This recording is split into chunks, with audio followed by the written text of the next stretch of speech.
Merci surtout pour la confiance et fidélité au Boko renouveler la chaîne Nabino Excellence pour professionnalisme SML 13 télévision bande Kobalandi. Tous allez toujours wana pour nous servir bino en toute responsabilité et engagement to ali nango pour na Colombo te Nabino banso pe bolandi malamu ya libre débat à magazine d'Abino d'actualité. Oui, d'information na beaucoup c'est topé breaking news ya mokolo alelo sur le marché un tout nouveau film pour la République démocratique du Congo. Empire du silence au ezali à cinéaste belge Thierry Michel a été au azali ko dénoncer indifférence topé le lenge oyo communauté internationale ezali penza ko tala te makambo ko lekana est République démocratique du Congo kufa eleki mingi nde akei na historique na façon en relation de fait akei à partir de opération turquoise au esalemaki depuis 1994 ne a génocide ya Rwanda nde yango ai ko beta lisolo yango penza na mayo etali film wana ko lakisa que na est République démocratique du Congo batuba ko kufa mais communauté internationale et ai ko sala ata eloko moko te to recommander bino penza botala yango ko zala malamu mingi pe ya mibale moko ya bayi expert ya corps cadre d'Addis Abeba professeur Martin Ziakiaou ai pena na nkamwa mingi ai ko kamwa abi lolenge nini ba ko fungola session ordinaire ya mars mais ba ko sala allusion ya ba victime ya STT parce que uta mokolo ya les 13 tukino les 15 lobby pratiquement 73 Congolais badaki égorgé na territoire ya Irumu na Ituri aiko kama penza lolenge nini indifférence pe silence ya Kinshasa na mayenyo sowana ndezali kokamo ya professeur Ziaka wazali moko ya expert ya corps cadre d'Addis Abeba ya misato penza territoire ya Fizi na Sud Kivu ba infirmier bazali kolela pe ba lobby ete bako kosala grève natina ete 3 entre bango na territoire ya Fizi bazali enlevé na ba miliciens bali kokama babilo lengeni ni insécurité comme penda très très grandissante na territoire wana ezali kosala malamu mingi te bako senga obe na bakonzi ya mboka batala likambo yango natina ete ekimia pe sécurité ezonga na kati ya territoire ya Fizi na province ya Sud Kivu. Oui, maman na likambo to kolobela lelo état de droit au mokonza mboka Félix Antoine Tshisekedi Tshilombo ko bundela ekufi topé esekui ekotambola lolenge nini ali maladi to ezali na makasi na bokolongono wa nzoto na ndenge oto ayiko mona déjà na session ya lobby bato ebele bayiko kamwe kamo ici penza bato esali même tolé sur les réseaux sociaux komona Willy Bakonga o bazaki ko lukaye babaka zaki bénéficiaire ya grâce présidentielle te zaki obe tricherie topé fraude de Selemaki au directeur ya CPRK azaki poursuivi pour chasser pour la libération ya Willy Bakonga azongi lobby azaki obe na kati ya hémicycle ya Assemblée nationale to komitu na penza motuna est-ce que union sacrée et commis blanchisserie pratiquement pour na bayi union so bakosala mbeba bayi union so bako détourner mbongo ya mosolo ya l'état soki bakoti na union sacrée point intouchable motako simba bango lisusu te tokokanisa pe tokokabola makanisi na baninga bazali na ngai tout autour ya plateau a pe tokozongela be moi moke mayo etali film ya Thierry Michel na deuxième round ya émission na biso na ko présenter bango bolinga bango mingi parce que bazali pratiquement habitué à libre débat ya mokolo lelo na ko banda na maître Jeff Kanku oya manke biso mwa tango molai moko ya bayi no jek ya Constant Mutamba maître Jeff mbote na yo pe boye malamu na libre débat mbote na yo ndeko nono na pesi mbote na bako débatteur na ngai ba ndeko tokoye bako partager na ba makanisi pona Congo et pe na tombeli émission malamu na ba Congomani nyonso bakolanda biso na ngonga ye na pesi yo merci pe également pour la considération ya ko bengsanga na ya ko partager na makanisi na une grande émission lokola oyo. Merci ngai pe na songi celui au matondi parce que na bengo à la dernière minute et là il faut démontrer combien au contaka pour na biso et en même temps pour na ba téléspectateurs au bayi ko landa biso na ngonga ye to ali pe na moko ya bayi kulutu ya union sacrée elenge José Kaniki ali na biso longo to ko kabola makanisi mbote na yo pe boye malamu mbote ndeko non porte parole à RDT olobi yango porte parole ya Rassemblement des démocrates Tshisekediste. Merci beaucoup pour l'invitation. Mbote pe na bande konanga compatriotes pour partager plateau mais aussi kobo sanate ko pesa mbote et c'est bango mbote c'est-à-dire le peuple congolais ba inoso na ngonga na zetu so ya tanga na kitando na bango to ba yo ko na biso to kolobela kaka to kokote la kaka la république la motute to kokote la individu to kokote la kaka la république Très bien. Au côté de la République, et ça la malamu mingi soki kaka c'est le Congo qui gagne. Yango nde zali motu ya mingi ba Congoman ba nango posa. Toali pe na moko ya bilenge ya mouvement citoyen Archa Aina biso elongo ndeko Providence lokoli mbote na yo pe boye malamu.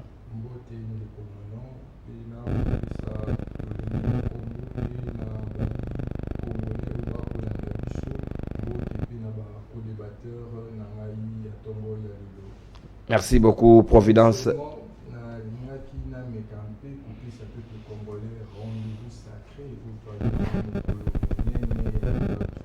Mars, Oyo, la semaine prochaine.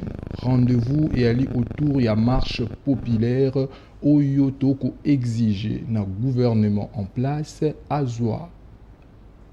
En charge de la famille, ya ba militaire Banso, mais aussi à améliorer solde yaba militaire parce que toko bosanate ke bango anande bako remplir activité à coercition pour être sécurité na mboka ezala bongo makasi mais ekosala pasi komona ete bana bango bako zanga basoins médicaux komona bana bango bako kendekela cité mais l'état a ko s'en charger mingi c'est martelé mingi na ko améliorer vécu quotidien ya ba obali na ba institution notamment ba sénateur ba uti ko zo ba jip ya sika mais ata vélo mon côté ba enseignant ba jui ata vélo mon côté ba soldat ba jui.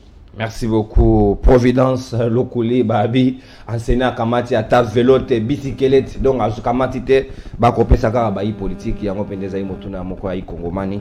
Oui, ACP ya Gentini Ngobilambaka to ali na moko ya bilenge ya ACP ali na biso elongo arem lokikila ambote na ope boyi madame. Mbote ndeko nono mbote na ba co-débatteur nyonso bazali kati nesika oyo mbote na ba Kongomani bisika nyonso bizwami bango plus particulièrement mbote na bana nyonso ya commune nanga ya Ngirengiri.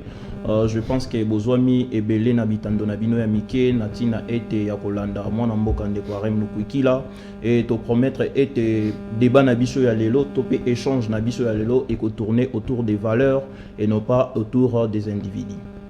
Merci bien. Autour des valeurs, non pas autour des individus.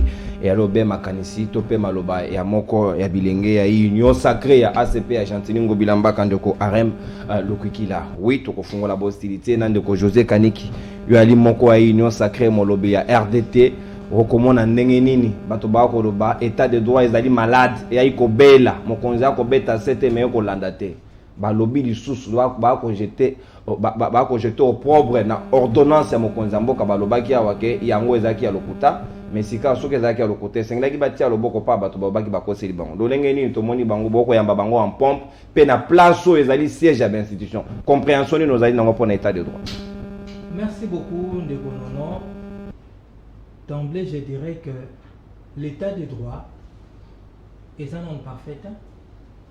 Au moment où on a été dans le plateau, on a vu le peuple congolais que l'état de droit est parfait et on ne peut plus y travailler pour améliorer. L'état de droit s'est construit. L'état de droit s'améliore du jour au jour. Parce que même dans les pays nantis, même dans les pays de vieilles démocraties, l'état de droit n'a jamais été parfait. Nous sommes en construction de cet état de droit là bien sûr. Mais par rapport à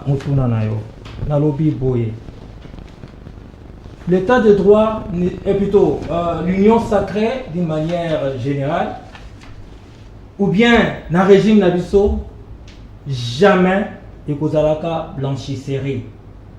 C'est-à-dire au saliba bêtise, c'est-à-dire au commettre fait infractionnel et j'en passe.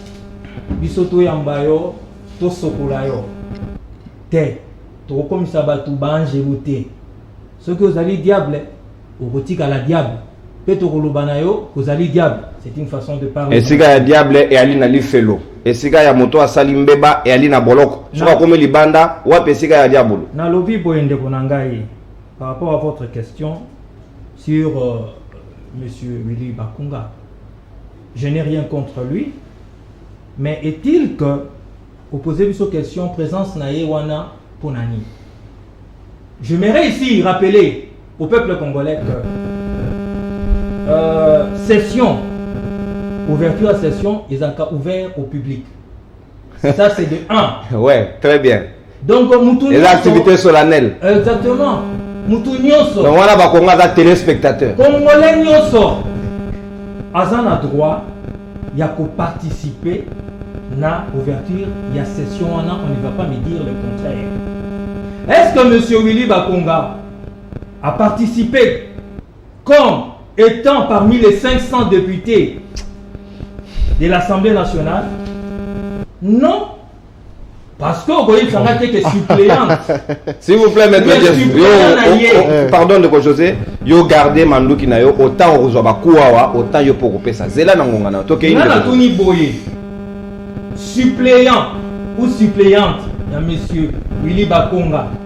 Est-ce que Balongola qui validation mandat nae? Est-ce que Botikali comme na séance moko boye solennelle, Oyo Assemblée nationale et organisée qui pour valider mandat il y a Willy Bakonga? Non, tout ça n'a jamais existé. Mais est-ce que et c'est là qui Kokangela Willy Bakonga porte il y a session on a comme tout Congolais? Je ne pense pas. Donc, à mon humble avis, ce qui a se retrouvé là, c'est comme un spectateur. C'est comme un observateur. Moi, si je pouvais être là, d'ailleurs, j'avais prévu d'être là. Mais comme j'avais d'autres occupations, il y a mon occupation. De toutes les façons, reposons-nous un peu sur l'article de la Constitution. Cet article 110. Est-ce que Willy Bakonga qui a été condamné pour des infractions intentionnelles, est-ce qu'il faut récupérer les sous mandat naïe? Je dis non. Donc, M. Bakonga, Azalaki était comme député. S'il était là comme député, je l'ai dit clairement, on a violé la loi. Mais comme j'ai la certitude que Willy Bakonga Azalaki était comme député, eh bien, je ne vois pas pourquoi on doit polémiquer. Qu'on me dise ici sur ce plateau, clairement, avec des preuves, si M. Bakonga était là pour, plutôt comme député, nous disons non. L'article 10, l'article 110 est tellement clair. M. Bakonga n'a pas été validé. Encore que, du moment que à Optaki, parce que lui il avait été élu, si je m'abuse, il avait été élu en 2018 dans le Sénat comme sénateur, mais aussi comme député national. Du moment qu'il avait opté pour le Sénat, logiquement, il perd son mandat au niveau de l'Assemblée nationale. On comprend? Et maintenant, après tous ces méandres judiciaires au Akutanakinango, il est clair que M. Bakonga n'était pas là comme député. Il était là comme tout Congolais. À moins qu'on me prouve le contraire. Merci. À moins qu'on vous prouve le contraire, Bakonga, il y a quoi Congomani parce que Babi plénière wana eza solennel motonyo senge na akokipe kokende et alobeli sumute maître Jeff Kankou yo kanisi lolenge nini est-ce que Bakonga azali penda lolengo ndeko José Kanika lobi akiko tala na yeka ndeko mboso nenga ko fungola session obe akei na qualité na ya député o atikaka mwasi na ye na kozongela mokando ya komaki metoke no na premier tour oyebi ndeko nanga na lingaka ye mingi ndeko Kaniki aza muta bon sens et rationalité. Merci. Mais là où tu c'est le contraire ya onga na ebeli. Obitango lobi ke ndeko Willy Bakonga ke kona lokola public, lokola téléspectateur, lokola invité, lokola ba comède des mortels, lokola militant igno sacré, lokola ceux qui na habité toko pese ba qualificatif nini o ndeko José alinga pesa ye. Mais kota la kaka photo wana je suis sûr que bandeko bazana ndako bagangi mais tala makambo ndeko toyebelie aza muto apesaka ba réflexion malamu mais tala makambo ni aza koloba kota la photo ya ndeko Willy Bakonga bato bakotaka na Assemblée nationale na ba session ba yebi ndenge nini bato bafandaka ba yebi ndeko nono yebi déjà kota na participa quand même na session moko okotala ke public ezalaka na côté na yango pe ba député bazalaka na esika na bango bafandaka côté ndeko Willy Bakonga fandi kutu photo eza clair na sima na yo ozomona eza ba collègue na ye député pour preuve tala na sima okomona photo ya ndeko wana alati député wana si je vois bien eza Eric Chikuya alati emblème na ye ya député suppléant ya Patrick Mouyaya ndeko José Kaniki azali awa juste mpona koluka ko défendre oyo lelo yo ba comprendre que échoué slogan na bango ba yelaki biso ya état de droit o babaki no biso toye mpona ko sanctionner biso toye awa mpona ko lakisa solo que état de droit na mboko ekozala effectif par rapport ya ba ambition na biso toza nango moyibi esika na ezali prison ndeko Kabila banaye kotika ba miyibi ko sala ko occuper ba fonction mais biso tokokanga tokotia na prison pe kozala suka ya kimoyibi na mboka oyo mais depuis un certain temps ndeko na ngai non okomona ke ba miyibi nyonso de la République na régime ya ndeko Félix Tshisekedi Tshilombo bango nyonso lelo baza na kati ya union sacrée baza na kati ya union sacrée po bayebi ndenge nini bayebi ke kozala na kati ya union sacrée eza kozala lave na masumu nyonso oyo nga nasali bakongomani naza na problème te contre ndeko Willy Bakonga ndeko Willy Bakonga baloba ngai naza na ba preuve te en tant qu'avocat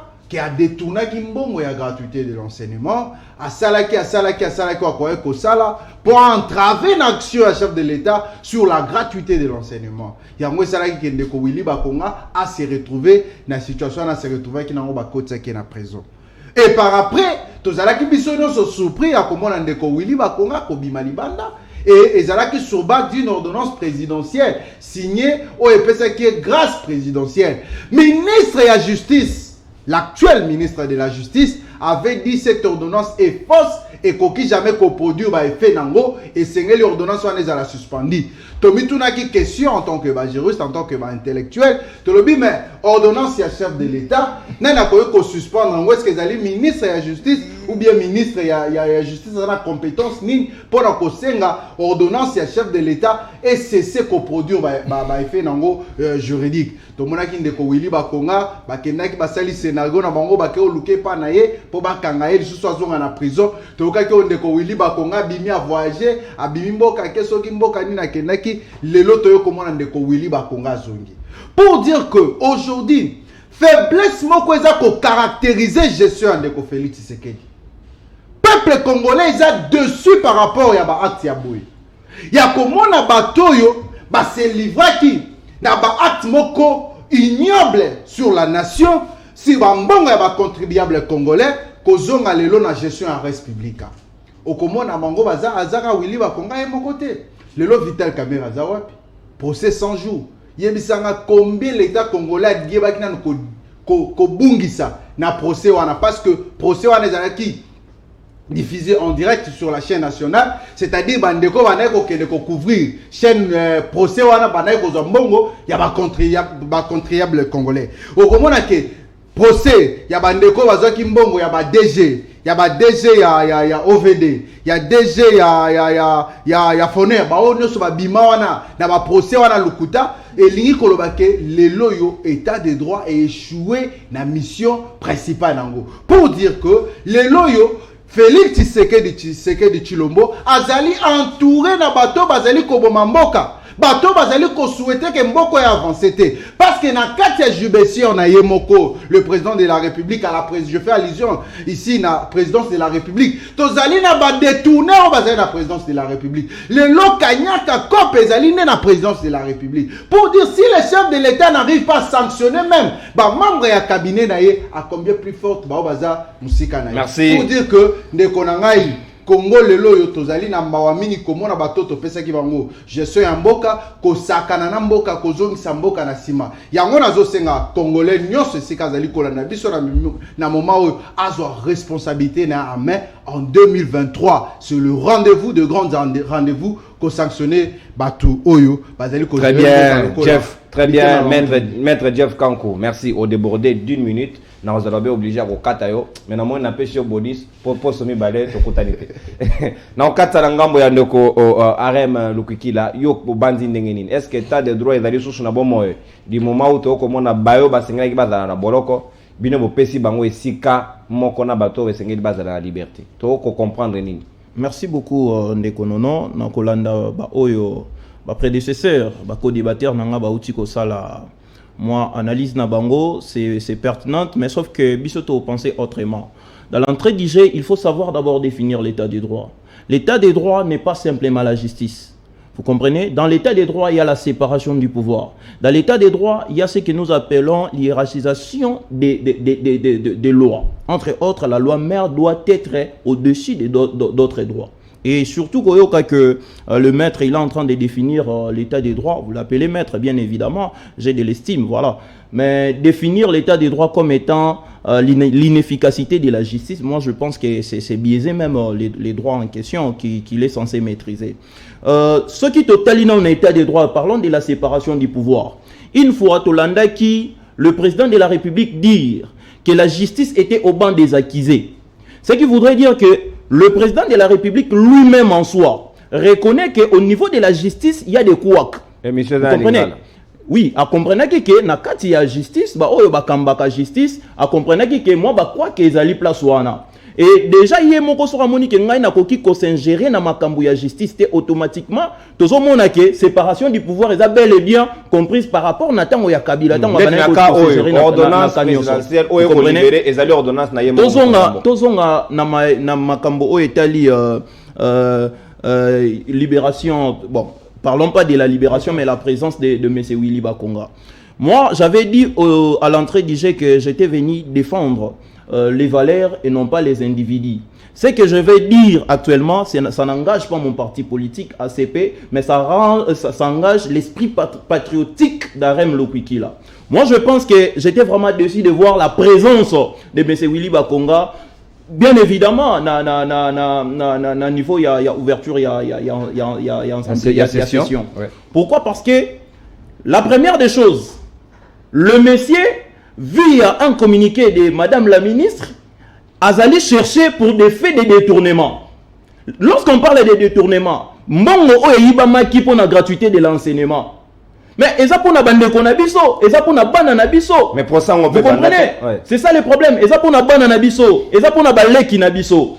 Alors, moi, ce qui m'intéresse n'est pas même que la qualité na yaki comme député ou comme spectateur. Mais moi, ce qui m'intéresse, c'est la présence d'un individu qui est cherché par la justice. C'est ça le problème. Mais alors que infraction c'est une infraction qui est répétée flagrante. Donc, ils ont une procédure pour les messieurs à la mise en arrestation. D'où, moi, je pense que nous devons défendre le chef de l'État. Et défendre le chef de l'État, ce n'est pas engober les mauvais actes qui sont posés par d'autres personnes qui risqueront de faire échouer le mandat du président de la République. À cet effet, nous pensons qu'il y a l'inefficacité de la justice et nous pensons aussi que l'entourage du président de la République, entre autres certains ministres, ont en train de freiner en ce que le mandat ne puisse pas être quand même la démarche à Maître Jeff, au Samblaki Kondimate, il y a inefficacité de la justice. Certainement, tant que l'inefficacité de la justice, il y a RDT, Alobaki Yango Awa, Alobi était l'état des droits dans l'absolutisme partout au Kende, au monde est parfait. Et surtout, il faut que l'état des droits soit wapi. Touti na maboko ya batu oyo ba yebaki na kozwa peuple congolais na souveraineté na bango ezala ki violé. Vous comprenez? Côté yozali. Olobi ndeko nono. Le problème c'est beaucoup plus sur les valeurs et non pas sur les personnes. C'est très important au lingo définir par rapport à Ndeko Gentini. Tant Ndeko Gentini azalaki na bandeko oyo bazali wana, il faut se demander azalaki na démarche nini. Donc, attaquer sous vision d'abord. Très bien, ceux qui comprennent madame. Ndeko Providence yo olobi nini na mayo yo ki baninga balobi awa, c'est vrai que babi Willy Bakonga za ki recherché, ça c'est vrai, ministre de la justice asinaka communiqué, mais si ka tomoni en toute liberté na kati ya hémicycle yo compréhension na bezali nini pour l'état de droit comment na mayo na. Moi na mboka yali vraiment révoltant koyoka makambo yo ba adepte ya union sacrée ba ko bimisela biso na kati ya plateau lelo ya lipasi parce que réalité auto ko vivre et ko lakisa biso clairement que to ko passer na auto ko benga ngai personnellement union sacralisation de la République. Maintenant, union sacralisation de la République. Mais yambona koma na kolingana rappeler mwana mboka oyo auti koloba mwana mboka Arem membre ya parti ya mwana mboka Gentini Ngobila. Alobia wete régime bango ba hérité régime et pas ya ba oyo bazalaki vraiment très totalitaire le lenge wana okosala ba accusation na mais c'est grave.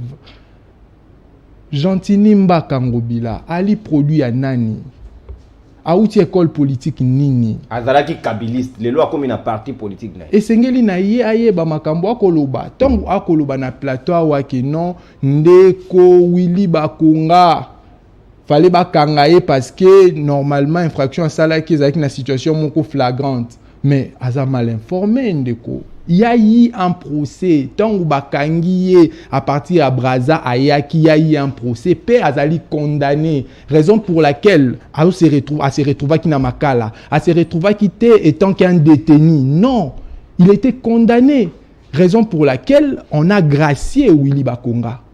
On ne peut gracier que moto oyo ali condamné mwanamboka. Et ali ba notion moko élémentaire tant yo ko luka o sala net yo lo banande ko na ya wa maître a ko maîtriser état de droit. Mais nani yango ayebité que état de droit et ali kaka la mise en application to la primauté de loi na mboka. Mais est-ce que na mboka na biso mibeko eko primé mwanamboka ngana ko benga to ali na état de droit te mais to ali na état de droit.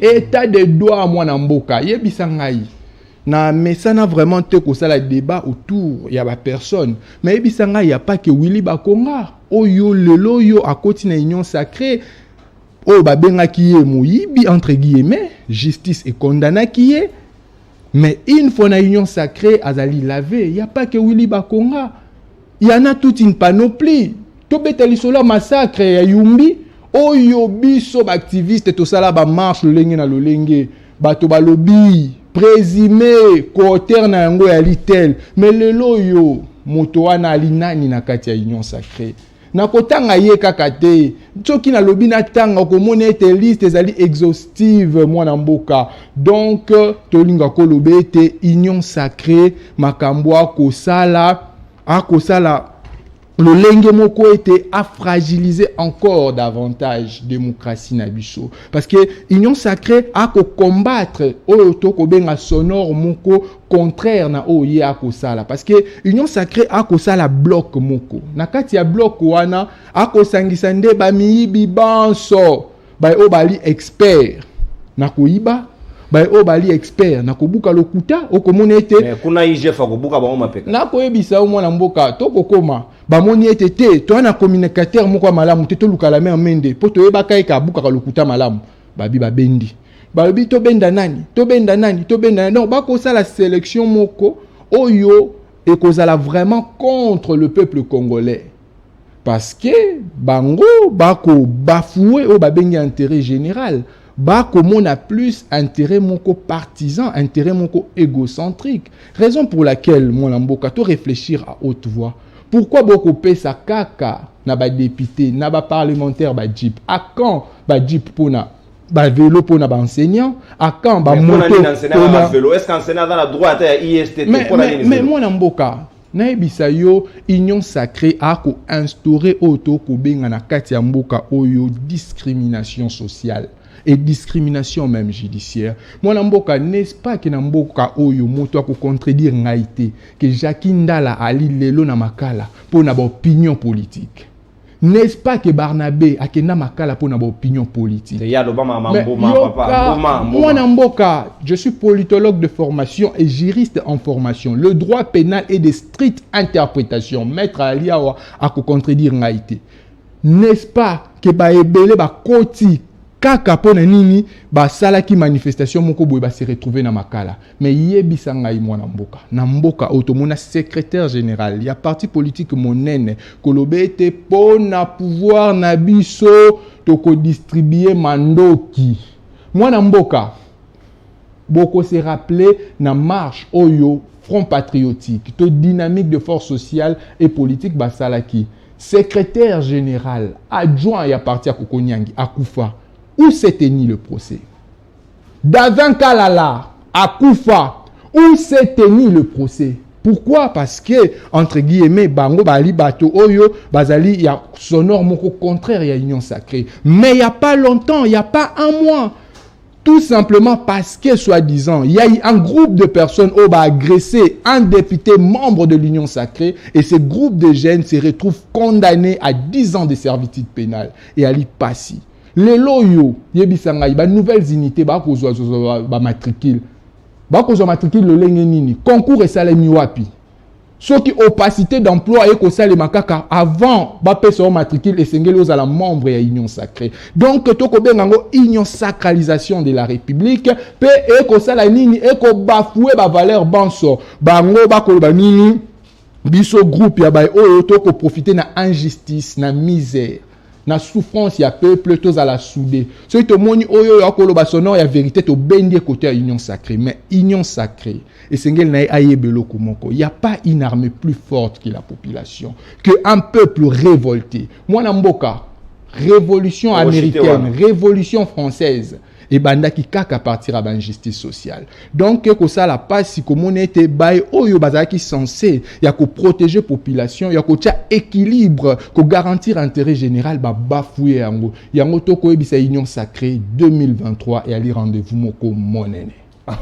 Nangambo bino boko chiteka na 2023 rendez-vous yango boko promettre nani nyonso koyebana parce que na mikolo na lokuta mokolo be mikolo ndeko José Kaniki balobaka na lopoto justice et les varamboka et même makamboka obeli boso mais kota na lolenge appareil judiciaire ya République démocratique du Congo kota lema okomona ke koti ba nkusu ezali penza malamu ekolumba solo soki na koyi kozwa ba moya ndeko na ngai ekosala soni ekosala pasi tomoni awa dini pa balobaki ba magistrat ba kosala mosala malamu te mais nani ataka kombo ya wuli ba konga na kati ordonnance na banzi te kedaki magistrat lolenge nini et pas iwa pe senga na biso to réparer pour que to soit état de droit ya solo oyo kopesa ba kongomani espoir 2 minutes pour la deuxième tour. Merci beaucoup. Et puis non, s'il y a quelque chose ou bien sentiment moko oyo na kozalaka na yango te, c'est-à-dire ya kozalaka émotionnel neti bandeko.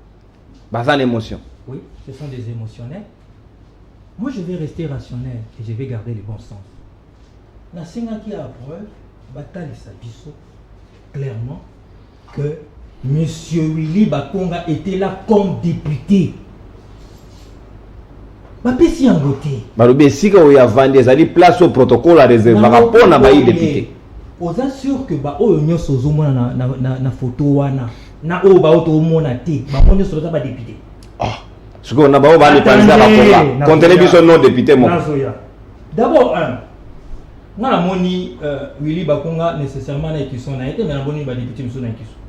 OK. Nyoso pe ba na équison te. Dans la calme. Bozala kimi. Les aïeux komoko na relevé. Vous comprendre. Na baki si boy. Na ko recadrer mon moquet. Willy Bakonga jusque-là n'était pas condamné pour détournement. En moins, ce qu'on me dit, c'est le contraire. Il a été condamné pour blanchiment d'argent. C'est des faits totalement différents. On a continué dans le lobby boy.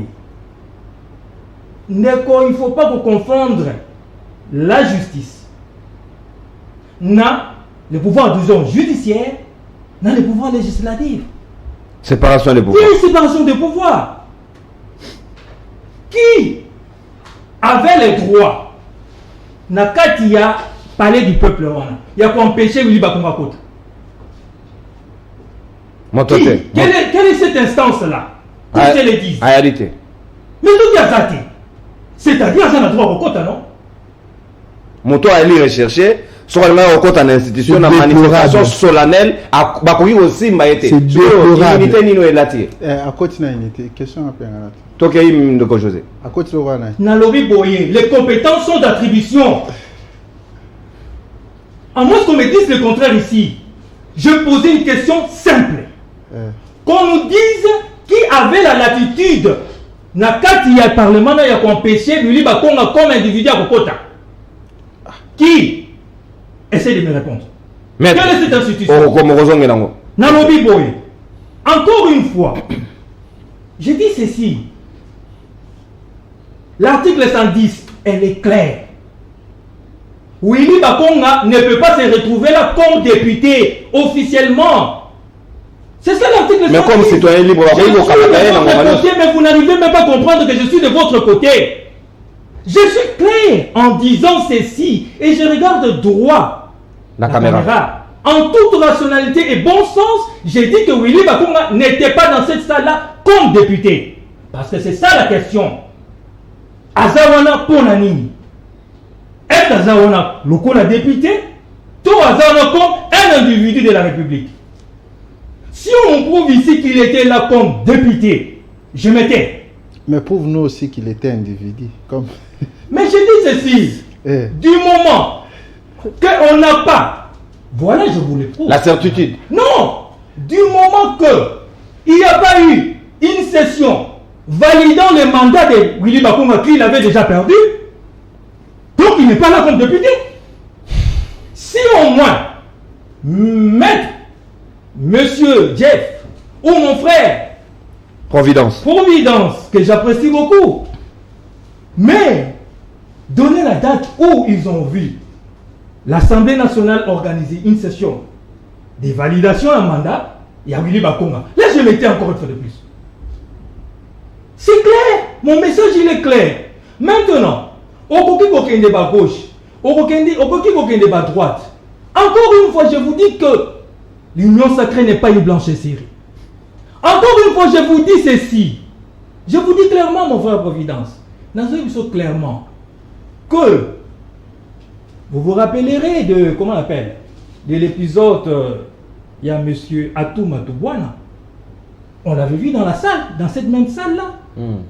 Est-ce que Bakanga qui? Si manango Bakanga gaye na public. Bakanga procureur a kangiye, mais moto a benga le sur-procureur et banateti le lopo va libérer. État de droit. Moi je reste dans ce qui est officiel. Azalaki wana lokola Willy Bakonga. Mais après 2 jours, après 3 jours, Bakanga qui? Donc, voilà pourquoi je vous disais, ne pensez pas que du moment que Willy Bakonga est là, nécessairement qu'il est là comme député. Ça, j'ai dit LON. Parce que j'ai relevé des éléments clairs. C'est vrai que notre justice peut avoir des faiblesses. Je suis tout à fait d'accord. La justice a encore des faiblesses. Si les chefs de l'État l'ont dit, nous aussi nous le disons sur tous les plateaux. Et ça, c'est comme Bissonyoso, Nabandeko bazana opposition, Providence bazana opposition.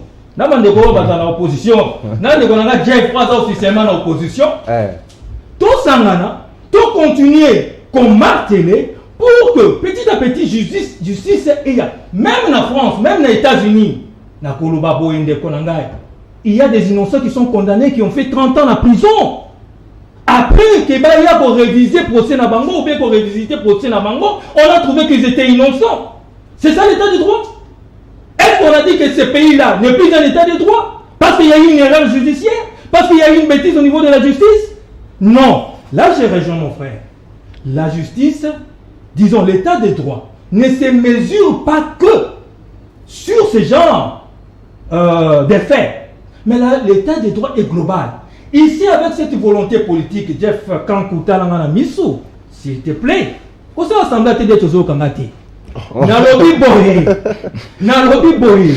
Pour terminer, je vous rassure que le monsieur n'est pas là comme député. Merci ça, beaucoup. José Kaniki a persisté, a signé. Bakonga aliwana lokola député pour on va prouver le contraire. Merci beaucoup. Ce qui état de droit et ali malade. Appareil judiciaire nabiso, c'est vrai que ndenge ndoko ba ke kolumba solo. Esenge nabiso diagnostic yango wana sito yebi. Mais qui signe esenge nabiso to tia pour que ezonga la santé na yango ya bokolongo no bwanjoto. Ndeko nangai nono. Ndeko Kaniki alobi ke ndeko Willy Bakonga zalaki wana lokola député te ayebisi biso azana ba raison ezo pousser à lobango mais totuni awa na réplique na biso ya koyeba eloko nini pezo yebisa ye yango ke azalaki te wana lokola député. On n'a pas validé son mandat. Bon. Non, d'abord cette question là na bossa na yango kutu. Willy Bakonga mandat na ezalaki validé après cessation na ya ba fonction comme ministre ya EPST. Rappelez-vous que mandat Willy Bakonga ezalaki validé. Azonga ki na parlement oui. Willy Bakonga après na ko rappeler akoma ki lokasa a s'adresser pour Rigen nda kamata ka na sénat nazo bana sénat na parlement na chambre basse moi si na yenda daka suppliant na ye mais Rigen Bakonga nda daka suppliant na ye na sénat na remplacer na zali na nzela na yo Rigen a remplacé ye batikeli Rigen kuna nda ko senga moi si na ye a remplacer le ko la député c'est quand to yebité est-ce que ba approuver yango toté na ndeko to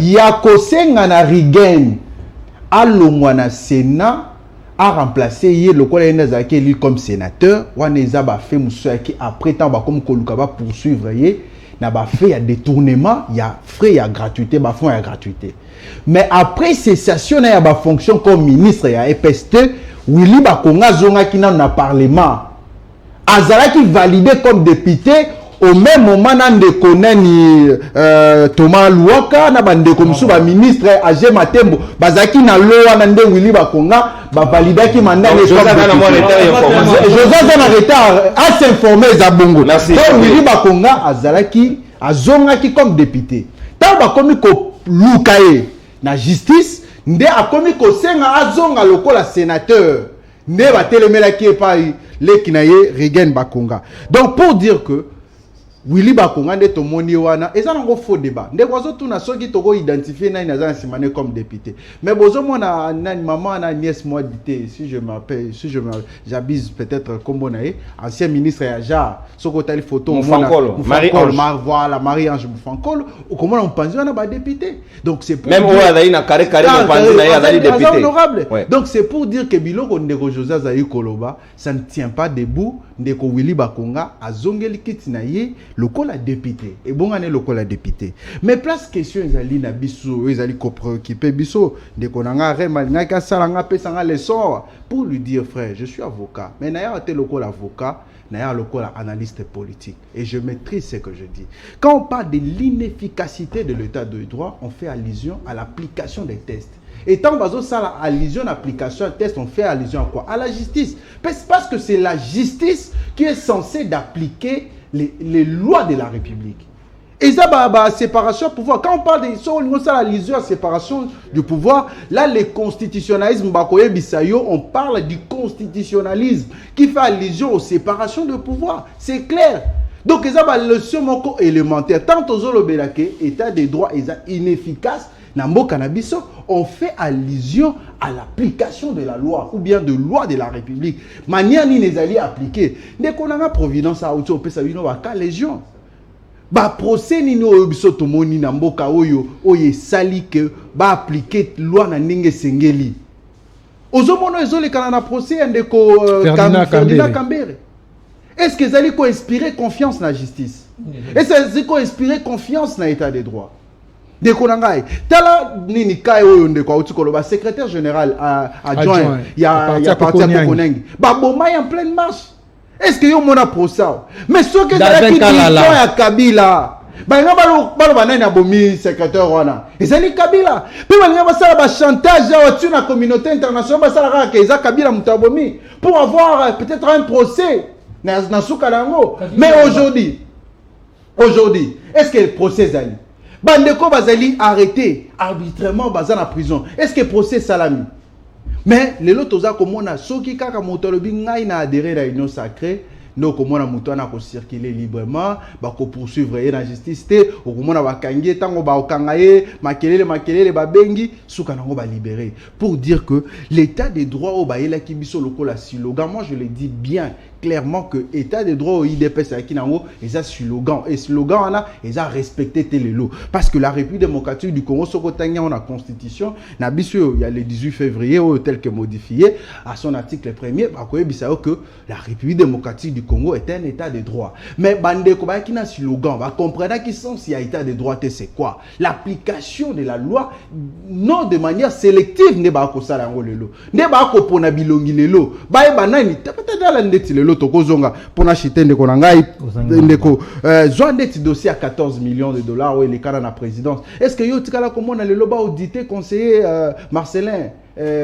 Bilomba pour na koyeba soki mbongo wana solo servi ba misalo sala ki wana ezo justifier vraiment 14 millions de dollars wana. Donc pour dire que aujourd'hui l'inefficacité de l'état de droit na mboka na biso na régime moyo et ça li coûte ya ko prouver te ba si ba échouer yango biso tozo pesa ba encore rendez-vous to chité 2023 le peuple congolais doit prendre ses responsabilités. Merci, Maître Jeff Kankou. Le peuple congolais doit prendre ses responsabilités. Arem Lukukila, Yoko Banza Nengeni, Balobi, état de droit et Yoko Bella. Balobi, appareil judiciaire et Yoko Tambo na Malamute.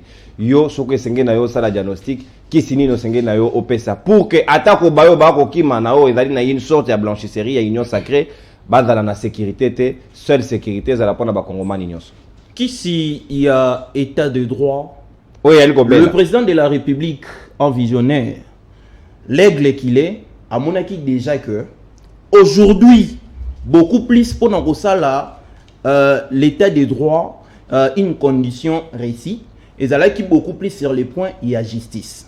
Cela veut dire quoi? Le Lobalobeli, l'applicabilité de la loi doit être complète et autre.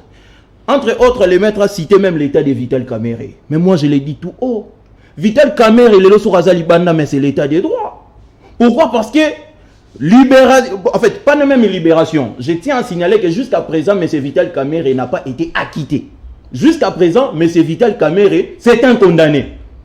N'a évité, ceux qui vont prouver le contraire, mais il n'a jamais été acquitté. Mais parce que l'état des droits, c'est clair. Il y a des lois où il peut y avoir prérogative et que en cas il y a moins de difficultés à santé, et automatiquement, par l'état des droits, M. Vital Kamere se retrouve en dehors de prison Makala. Ce n'est pas violer qui mauvais comment parlant de la qualité, n'a procès sur la qualité. La qualité d'un député national ne se montre pas par une photo. La qualité ne se montre pas parce qu'un enfant n'a kiti. Parce que événement solennel, s'il vous plaît. Ce qui voudrait dire même Arem Lukwiki là pourrait venir dans mon siège pourrait toutefois se mettre. Et le fait que n'a pas est-ce que ça me donne la qualité d'un député? Non. Vous comprenez? Par là maintenant pour l'obéli makambuya kisi. Ngana l'obéli boye.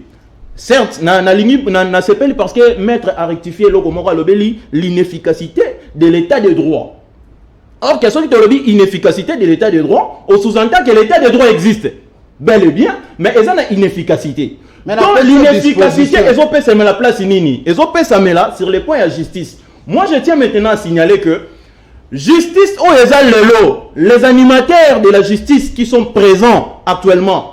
Mais n'est-ce pas que dernière nomination, il y a des magistrats. Je ne parle pas, il y a des hautes cours, mais bel et bien, il y a des cours et tribunaux. Ça date de 2010. Et donc, qui t'ont remonté ce qu'on a 2010.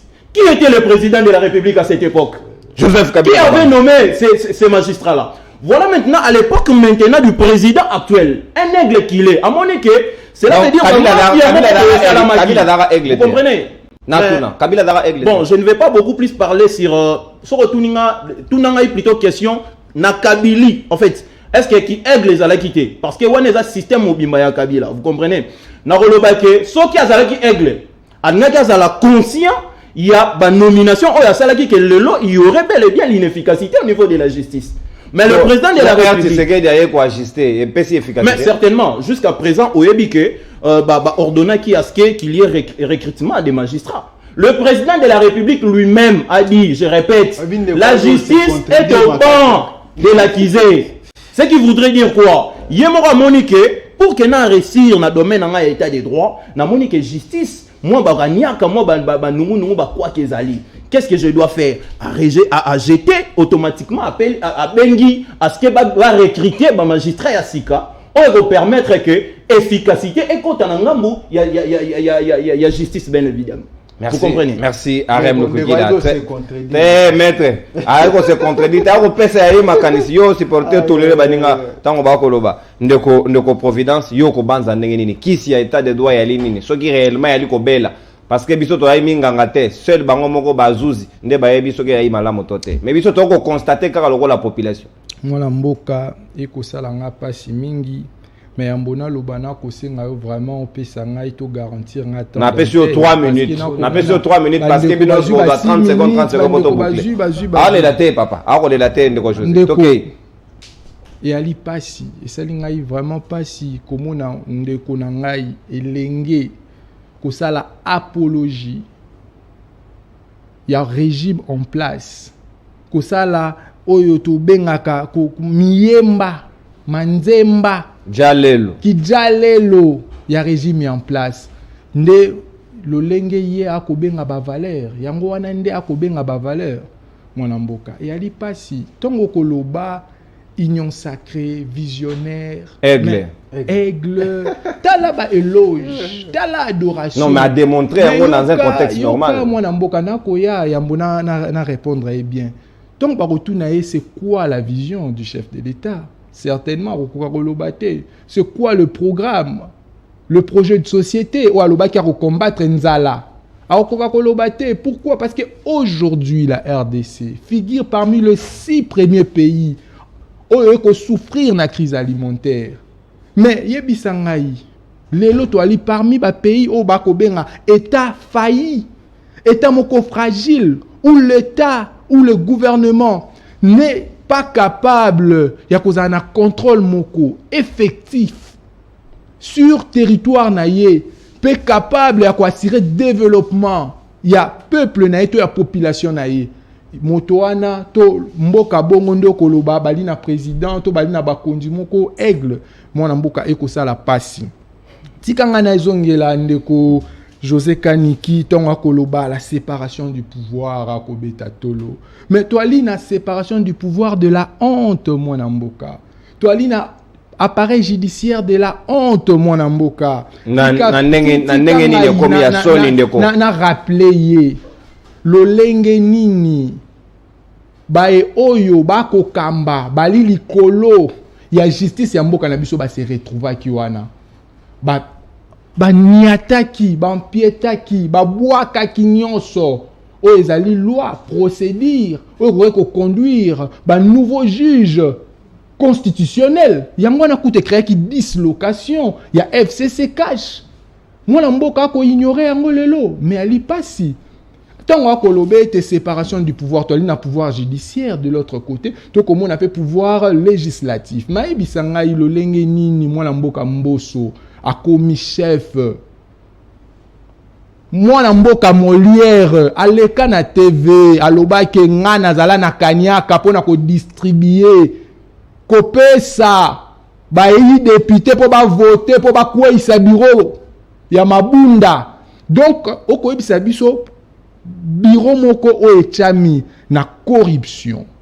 Bureau wana nde eko assurer séparation du pouvoir. Mais ali pasi ba juge constitutionnel oyo ba koti na illégalité. Bango wana nde bako assurer séparation du pouvoir et ali pasi pe mawa. Tango akoloba mwana mboka Willy Bakonga azali chercher azali rechercher mwana mboka na ko rappeler yo moto ali rechercher po bakanga e bali na posate ba mona ke ali député aya na Assemblée nationale tote moto ali na qualité moto yo ali député moto yo ali rechercher partout esika bakomona ye normalement esengeli l'état acha loboko likolo na ye mais nani ali na pouvoir wana nani ali na compétence wana n'est-ce pas que c'est la police donc ya koti na parlement akutaki banzuzi bazalaki wana te e ali pasi pe mawa soki mwana mboka Willy Bakonga ngana akoloba akotaki wana parce que azaki na ba assurance na ye ayebiki aza blanchi ayebi ete nyonso to ekweyi kadik makambo banso lobamaki autour ya ye, autour ya blanchissement, autour ya détournement nyonso tu wana ekweyi. Pourquoi? Parce que akoti esika oyo bango na bango ba trafiquant ba oyo parti comme Tshisekedi génération Tshisekedi authentique ba oyo bako confisquer mosolo ya l'état bako zongo en otage alobi te tikanga na yawana. Mais les faits sont clairs, moi Namboka. Moi, tu as contredire na awana plateau ya réalité que toi li na état de droit te, toi li na état de droit, état moko ya soni. Yebisanga i procès avec kala lele kawapi. Ba yebisanga i ba porta plainte, moi Namboka de vos qui to ko portant plainte. Ko j'ai na moto akoko nyangi akufa. Procès et les kawapi. Procès les kawapi. Moto loba a touché à sûreté de l'État, s'il vous plaît. Que bako distribuer mandoki. To porte plainte, biso activiste. Moi, Providence Lokuli, je faisais partie. Ya ba o ba kenda. Mais ba ebisanga, il besoin dossier ba classé sans suite. Pourquoi? Tout simplement parce que Bazali ba intouchable. Donc union sacrée monto ko contredire na réalité, c'est clair que a ko instaurer un système moko discriminatoire et discrimination eko bandan à tous les niveaux. Discrimination au niveau de la justice, discrimination économique, discrimination sociale et politique. Toko banza, moi namboka bokanga vidéo au bien. Et koma na moment ya publication à l'élection bakota la te o ali moto union sacrée moya le qualité attaque ba voter moyo ali moto ali union sacrée moya le qualité donc yangwana ba ko meme et ali politique ba ko meme la biso o ba ko concevoir mais ba yebete ba ko la contredit par le peuple congolais parce que ba ko trouver résistance autour ni question moko malamu olobi nini tokoki koya nango pona ko komisa état de droit oyo ezala ya solo mais c'est simple pona état de droit et koma ya solo et sengeli ba oyo banso ba ko boma état de droit ba o ba ko incarner état police état gendarme ba la mise en écart cette génération de la honte ba oyo ba lingi état de droit te tokolo baboué yango biso archa na les décideurs toche en place calendrier d'action citoyenne autoko mené et ali na ba préoccupation banso na ko inviter bilenge ole bossa la apologie boy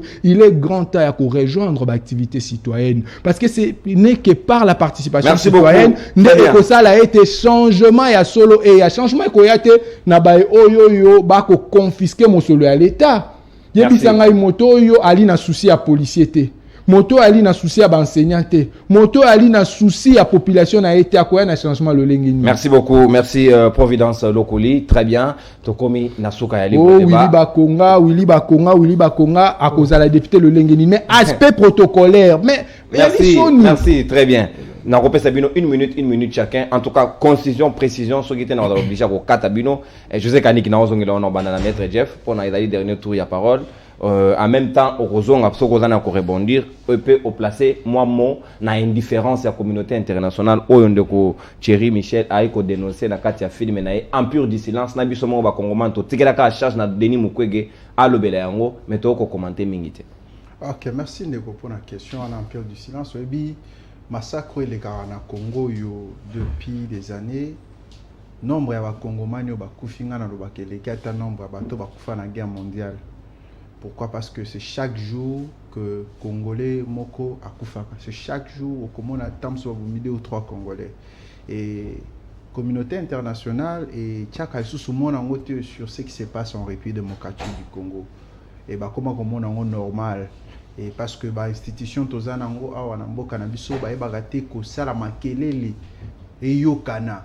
Les Kabila Banda ko sala makelele ko pointer des doigts ko loba soki massacre za ko Kabila Banda sa makelele. Oui, Kabila Banda sa makelele na ina sisa non pona ko yebisa ba communauté internationale que soki ba Congomani baza ko kufa eza parce que Kagame na Museveni bazali ko envahir bazali ko sa incursion na bango na kati ya Congo et mais le régime actuel baza ko se contenter na ba relation baza nango na Kagame na Museveni pour preuve tala ba soda ougandais depuis Bayawa to yebakate ba okende camp makambaza ko sala kuneza ko le Léo déjà va commencer 115 jours 115 jours sans koyeba eza ko le kanandeli makambwana. Donc pour dire que aujourd'hui eza ko sala biso pasi comment na bato bazali ko gérer mboka na biso le toza ko kele babino état des droits état des sièges za ko produire ba effet nango o biso pe tozali ko apprécier parce que bazali ba soda bazali à politique jamais na ko ya na sala na bana koloba ke soda kuna za ko bunda ko sa msala bien te ko sala bien te mais na kosenga na président de la république na ba institution nyonso mboka ba kosala évaluation état de droit pona web sande ko kaniki pona ko chiter ndeko kaniki oza muta bon sens pe na rationalité tika kokota na lokuta ndeko Willy Bakonga aussi blanchir parce qu'a créé parti politique nouvelle génération tshisekidiste où il y a Zali président donc du kabylisme au tshisekidisme il n'y a qu'un pas il y a qu'un pas oui Willy Bakonga au baza ba vieux rodé en politique comment na Willy Bakonga boye akoya jamais boye azu déjà ba assurance sur ba garantie sur très bien donc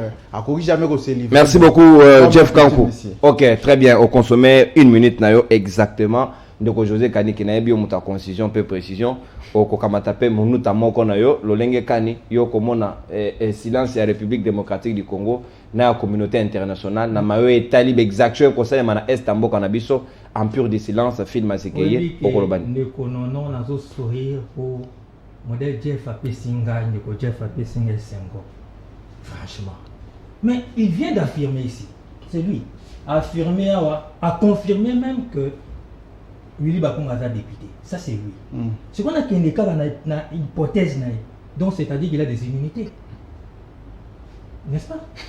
C'est quoi, député hier, selon hier, député hier, dans la session. Après, on a alors qu'il a des immunités. Ah oui. Des immunités. Oh, monsieur, c'est confirmé qu'il a des immunités. Donc, Bakonga Bakonga y était. Ce qu'il a dit, il n'est pas au lobby. Mais clairement, moi j'ai dit qu'il n'était pas là comme député. Mais toi tu nous dis qu'il était député, qu'il est député. Mais comment on va l'arrêter là? Donc quand tu dis qu'il est député, il fallait pas cangailler. S'il vous plaît. Moi j'ai donné, j'ai dit qu'il n'est pas député. Donc, même à ta sous-cette, vous voyez, non. À ta police, les compétences sont d'attribution. On se comprend. Ce n'est pas que le monde est mon propre, donc cangailler. Ce que vous avez d'attribution, on continue. On continue. Déjà, on a relevé le coup. Donc, monsieur, encore Jeff, à ce quand que jour va soit na ndeko na ye ya nojek Constant Mutamba, so ka betie mundangi, a sali so qui une infraction, ba kamaïté. Et beaucoup on a tête à union sacrée. Mais c'est ce qui se passe entre Cambert et tentative de meurtre. Mais monsieur, mais c'est pour ton bien, un jour il essaierait à qu'on risque complètement mundangi. Yo ko porter plainte et beaucoup on a la tête il y a José Kanik. Na tête à union sacrée. Arrêtons de tout politiser. Nassili Sandeko, na lobi boy, na monsieur Providence. Mbosso, monsieur Mbosso, président de l'Assemblée nationale, a commis Wana par rapport à une élection. Naba yaba corrompu. Oh, il y a la preuve. Tout le monde est Molière. Monsieur Providence, yona monsieur Molière, bon apporter ma preuve pour na. Merci. José Kanik. Arrêtons un peu de dire n'importe quoi. Na terminé na lobi boy. FPI. Mais FPI a confirmé que Yem t'a dit que ça rend bon par rapport à 14 millions. D'ailleurs, c'était une fausseté. FPI a bini. Merci, José Kanik, je suis un modérateur pour se mettre à l'antenne. Nous Providence, nous allons tout déborder. 1 minute, au lobby, nous avons maillot kolekara est na indifférence à la communauté internationale. Nous allons pas Makambo et kolekana est et kolaxé donc insouciance d'abord.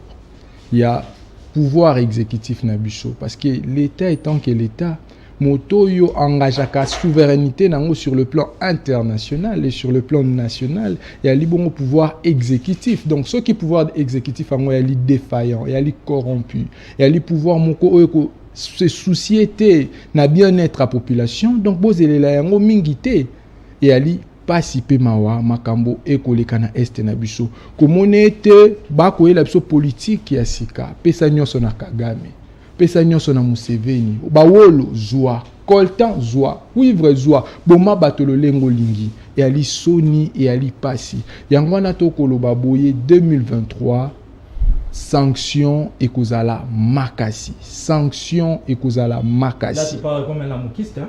Non, et tant que Ah ouais, peuple il faut congolais, t'assumer, et tant mon que frère, peuple assume-toi. congolais, et tant que jeunesse engagée. S'il vous plaît, José Kalidi. Non, moi Lamboka. Donc, Chité. rendez-vous et Ali Mounene. Bon, éviter que dans 2023, Déjà, le 23, Oyo, peuple congolais, bon, so, ba kinoa, to kutana bino na balabala, pour na ko soutenir, FARDC na ba policier na biso. Ba ko mériter salaire moko ya malamu, ba ko mériter merci, na Providence Lokuli. moko ya malamu. Mbongo banso, eko aussi la kaka na union sacrée. Eko aussi la kaka na ba député à union sacrée. Ba zoka ba $1000 chaque semaine, chaque mois. Ndeko Arem Lukwikila na lombango penza to komi pratiquement na suka. Merci. Olobeni ni pona mayo to. Merci beaucoup. Na bandaki ko zappé moi mukende ko nangai. Providence. Ndeko Providence. Na bandaki ko zappé moi muke parce que ba critique na ye.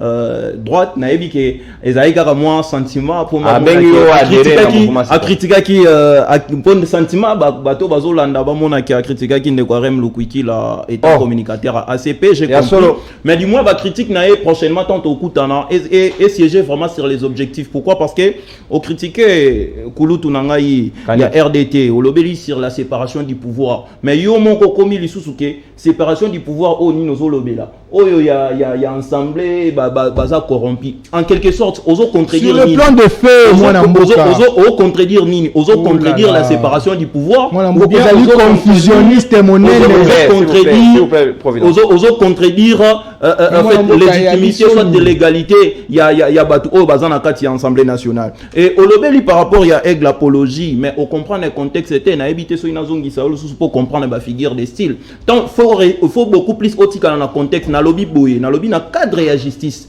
tant à monaki que le président de la République a moniqué justice et quotidien défaillance na ye ya aigle. Donc cela veut dire à projeter déjà le but que l'oko oyo et que ça là et que paralyser en fait l'état des droits na merci. Voilà pourquoi c'est le but il faut que ait un recrutement il y a magistrat parce qu'il y a insuffisance de magistrats. Merci Providence. Merci maître Jeff Tanko. Merci José Kaniki. Très bien, merci. Donc moi na moto akoleka na plateau na maître na José Kaniki akozana ba confusion. Merci beaucoup. Binono Sobodaki et Belé Penza liboso abetando ike na bino kolanda libre débat magazine na bino. Oui, tous allez toujours là pour nous servir bino en toute responsabilité. Toko continuer, ko poursuivre, mais surtout bino pe confiance, renouveler na chaîne na bino ya professionnalisme et pe excellence. Baninga ya YouTube to pe si bino mbote bo continuer ko tike la biso ba commentaire, mais surtout abonnez-vous massivement na CML13 TV. Et question ya ko zwa penza ba actualité o ezali à la page na République démocratique du Congo. Toko tani sous lobby pour un nouveau numéro ya libre débat. Au revoir.